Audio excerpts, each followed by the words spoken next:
Well, I think one of the interesting things I might talk about is when the Bowfin was first put in commission. I was there and went through the Panama Canal, and on our way to Australia, we ran into a terrible, terrible storm. And the waves, I just when I looked out, I never saw anything like that. How many waves I had to look up at, and then the next thing was down at. And it was trouble, and it was about 10 days of that. And we made very little headway. And we finally got to Australia. But in the meantime, down inside of this submarine, various things are happening every time you roll this way and that way and up and down. And in the mess hall only has 4 small tables where we eat, 3 on each side. So that's a lot of people. But when we leave a port like Panama, we take aboard as much potatoes and fresh fruit, cabbages, and whatever they need, and put them in cases, they're in cases, and we take away one mess table and store them there, because that's the only place we had to put them. So they're stacked right up to the overhead. And anyway, this boat is going this way and that way, and we're trying to hold on to everything. The mess cooks can't hold their dishes and stuff like that. And generally, on a situation like that, they'll make sandwiches rather than meals.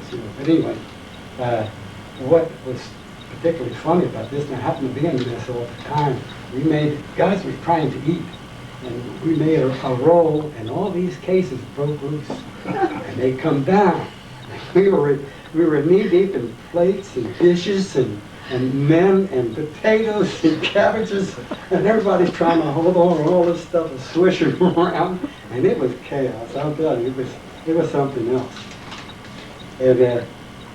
And by the same token, up on top of the submarine, things were happening also. Those huge waves would come over and drop down on the bow, and the thing would go boom like that, shake us to pieces. Well, as you know, the first from the bow to the conning tower is 2x2 teak wood decking. And when we pulled into Australia, there was no decking left. The waves had broken every speck of it. The 4-inch 50 gun was sitting out there all by itself because it's welded down. And our capstan, the capstan's the thing you put the rope around when you pull the ship in. That thing is about this big around and about like that. And it's solid brass, so it must weigh 300 or 400 pounds. And it's on about a 3-inch steel shaft. Well, the waves that hit that and pounded that so much, it had probably 10 degrees off center. Now, that's how powerful those waves are. So it was quite a trip. We couldn't believe that when we pulled into Australia alongside the tender. And not all of us come up and saw all that. And anybody else was up there on deck watching it. They couldn't believe all that. But during them days, there was no photography allowed.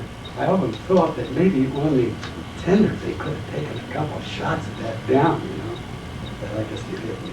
That would have been nice to preserve for posterity.